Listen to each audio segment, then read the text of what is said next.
أثر البيوت بدون أهلها ولا شيء، يجلب محبتها غلا من سكنها. فيما مضى نشفق على البيت والحي، واليوم لما مريت صديت عنها. هذه بيوتنا يا إخواني اللي جمعت إخواننا وأخواتنا، هذه البيوت اللي اجتمعت فيها العوائل، هذه البيوت اللي إخواني اللي خرجت أجيال. هذا المطبخ والله يا فيه قرقعة صحون، والله يا فيه قرقعة قدور، والله كم ذبيحة طبخت في هالمكان، والله كم وسعة صدر في هالمكان.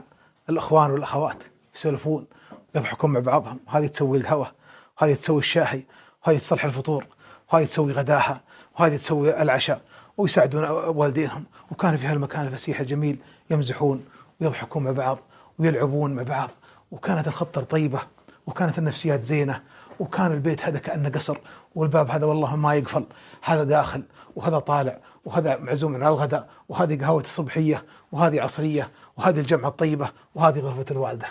هذه غرفة يا إخواني الجنة، هذه غرفة الوالدين، هذا المكان اللي ترعرع فيه الصغيرين، هذا المكان يا إخواني غرفة. شوفوا يا إخواني ملابسهم، شوفوا حياتهم، يا زين ريحتهم، يا زين ريحتهم يا إخواني، ويا زين حياتهم. احنا يا إخواني بعد مع الأسف الشديد بعد ما كبرنا، الأخو قطع إخوانه وأخواته، والأخت قطعت إخوانها وأخواتها، وصارت هناك قطيعة رحم. يا أخي نسيتوا أنكم خرجتوا من بطن واحد، نسيتوا أنكم رضعتوا من ثدي واحد.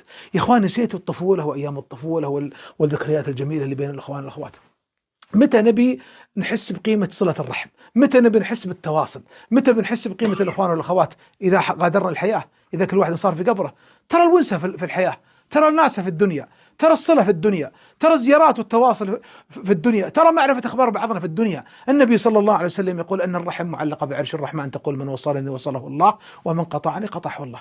لا تسمع كلام الواشين ولا النمامين، حتى بعض الإخوان والأخوات لا تسمعون كلام عيالكم وبناتكم، لا يفرقونكم عيالكم وبناتكم عن صلتكم. يا اخوي نسيت يوم انك انت تلعب مع اخوانك واخواتك في الحاره ومع والدينك ومع امك وابوك؟ يوم كبرنا اغتنينا.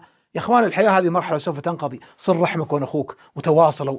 العلماء يقولون ان قطيعه الرحم كبيره من كبائر الذنوب. تبغى التوفيق ونخوك، تبغى الحياه، تبغى السعاده، تبغى صلاح عيالك، تبغى ان عيالك بكره يبرون فيك، تبغى ان بناتك وعيالك بكره يصير بينهم تواصل وتصافي. صل خواتك فان الجزاء من جنس العمل.